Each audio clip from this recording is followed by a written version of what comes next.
Bem-vindo, estudante! Esta é mais uma aula da disciplina de Direito Empresarial 1 e eu sou a sua professora de Direito Empresarial, Fabiane Luciano. Continuando a aula anterior, hoje nós vamos falar sobre fusão, cisão e incorporação como formas de reorganização estrutural da empresa. Você aprendeu que uma empresa pode alterar o seu tipo empresarial e que isso é chamado de reorganização estrutural. Dentre as formas de reorganização, você já conheceu as regras gerais da transformação previstas no Código Civil. Agora é a vez de você conhecer as regras gerais da fusão, cisão e incorporação.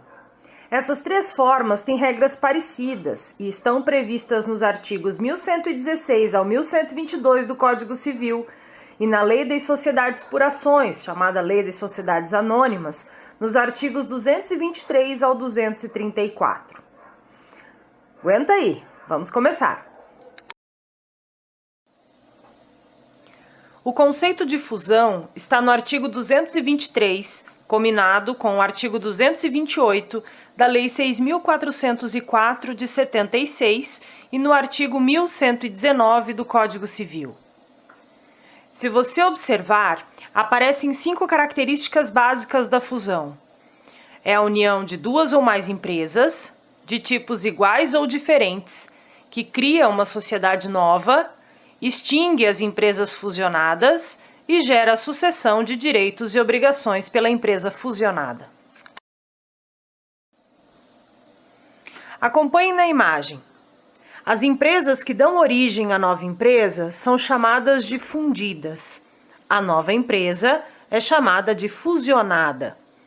Note que na fusão, todas as empresas fundidas de tipos societários iguais ou diferentes se extinguem e surge uma nova empresa com personalidade própria, diferente das empresas originais.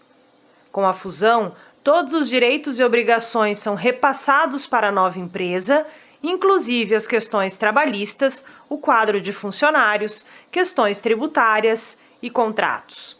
Na fusão, todo o patrimônio é somado e as pessoas jurídicas deixam de existir individualmente.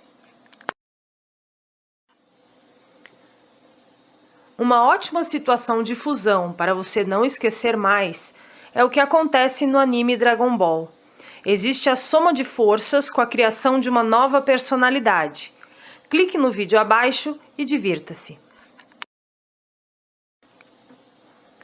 Como exemplos de empresas que passaram pelo processo de fusão, nós temos, em 2014, a fusão das empresas aéreas Azul e Trip, que deram origem à Azul Trip, que tornou-se a terceira maior empresa aérea brasileira, com participação de 15% do mercado aéreo brasileiro na época. Também, em 2011, a fusão das empresas de TI, Vitex e WX7, deram origem à Vitex, que faturou quase 3 vezes mais do que antes quando eram empresas separadas. Uma das maiores fusões entre empresas brasileiras foi entre a Sadia e a Perdigão, que deram origem à Brasil Foods, hoje uma das maiores empresas do ramo alimentício do mundo. Em 2009, houve a fusão das empresas de varejo Pão de Açúcar e Casas Bahia, dando origem à Globex. Apesar da fusão, elas decidiram manter suas marcas. Em 2008, houve a fusão do Itaú e do Unibanco, criando a Itaú Unibanco, que manteve a marca Itaú. Hoje é um dos maiores bancos privados do Brasil e um dos 20 maiores bancos do mundo. Em 10 de janeiro de 2019, as companhias de aviação Boeing e Embraer se fundiram na Boeing Brasil Commercial.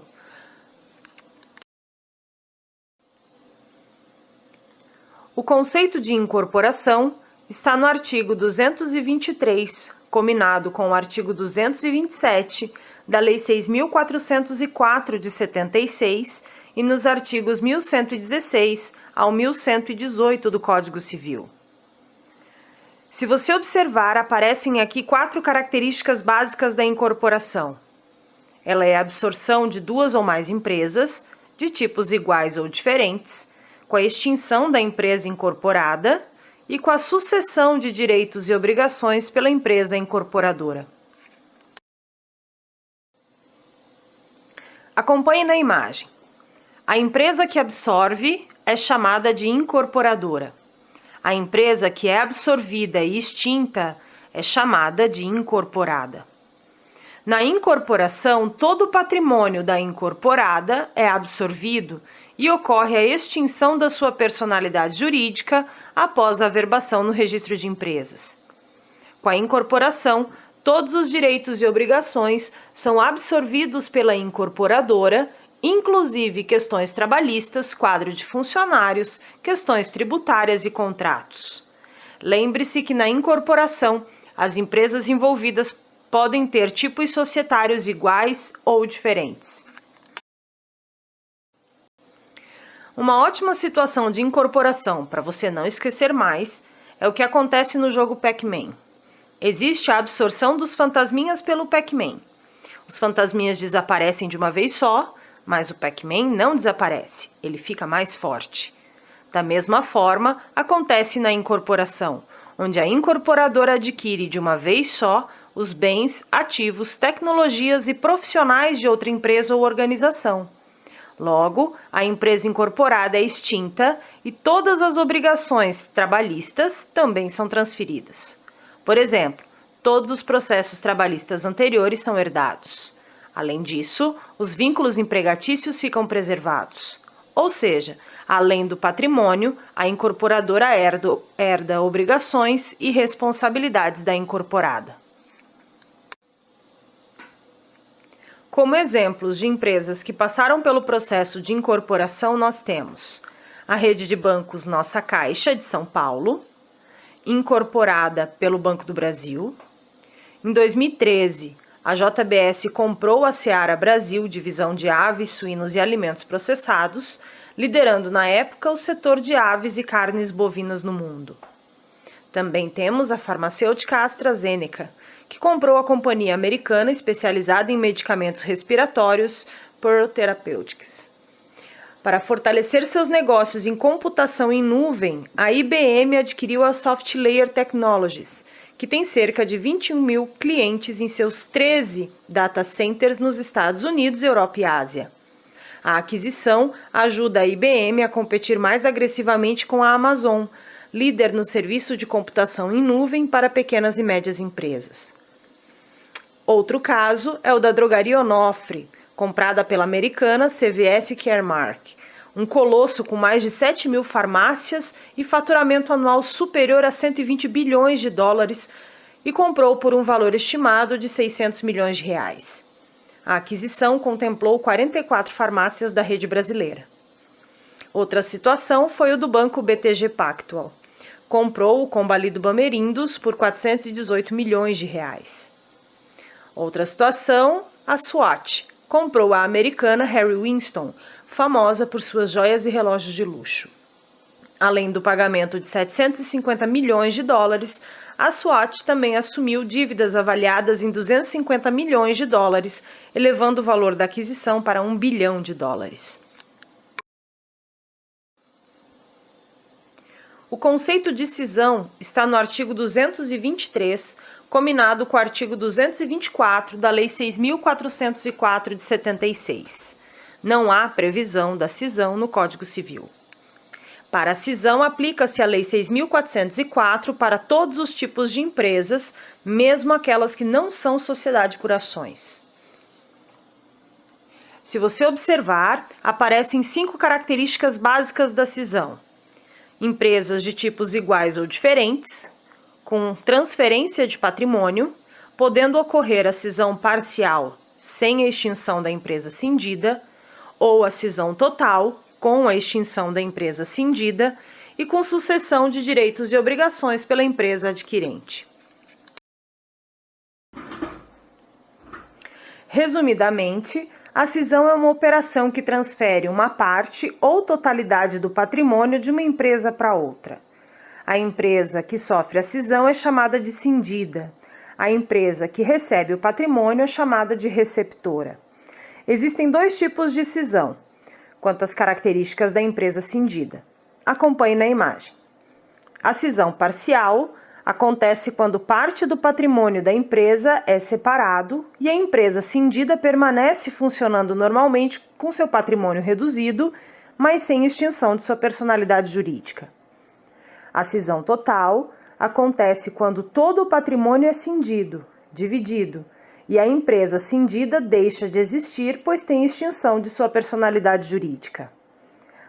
E tanto a cisão parcial como a cisão total também podem ser requeridas judicialmente por um dos sócios.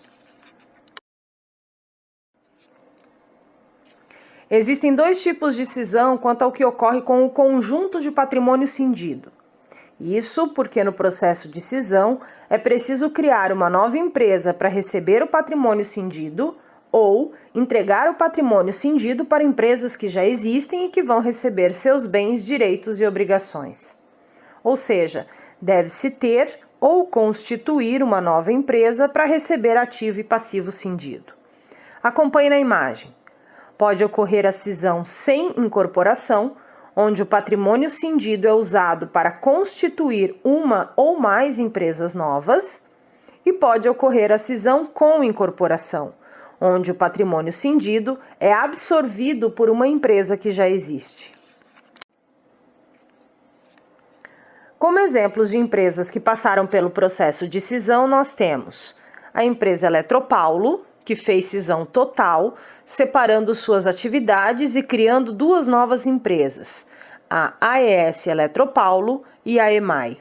Com isso, houve a extinção do CNPJ da Eletropaulo. Em 2014, o grupo holandês Philips, depois de 123 anos de existência, realizou uma cisão parcial e se dividiu em dois segmentos. A parte voltada para a iluminação manteve o nome de Philips, e os produtos voltados para tecnologia, saúde e beleza foram agrupados numa nova empresa, a Health Tech. O grupo disse que a cisão representou uma diminuição das despesas em 300 milhões de euros na época. E em 2012, a companhia aérea Gol praticou cisão parcial, criando a empresa Smiles SA com personalidade jurídica própria. A reorganização estrutural da empresa por cisão, fusão, incorporação ou transformação traz benefícios. Alguns deles são possibilidade de diversificação de mercado, atingindo um maior público-alvo e consumidores, aumento de abrangência da marca, já que alcança maior público-alvo e consumidores, aumento das receitas da empresa, pois há um aumento da possibilidade de vendas, capacidade de mercado, exposição a um público maior e oportunidade de negócios. Traz também diminuição dos riscos e dos custos de produção, pois permite a união de esforços e geralmente a nova empresa tende a ser mais forte que as outras do seu ramo. Traz também o fortalecimento da marca e melhores condições, pois a empresa geralmente se torna mais forte e maior do que as outras, podendo atuar com mais robustez, por exemplo, conseguindo obter financiamentos mais facilmente. E a redução de impostos, conhecido como elisão fiscal. Mas os processos de fusão, cisão e incorporação e transformação não são simples e podem trazer algumas dificuldades. Por exemplo, a união de processos e tecnologias, a dificuldade na criação e implantação de uma nova visão de mercado, conceito, objetivos, trabalho e gestão, e continuar com a produtividade durante os processos de fusão, cisão, incorporação e transformação. Lembre-se que no nosso ambiente virtual você também vai encontrar textos de leitura complementar para enriquecer e ampliar o seu conhecimento. Até a próxima aula e bons estudos!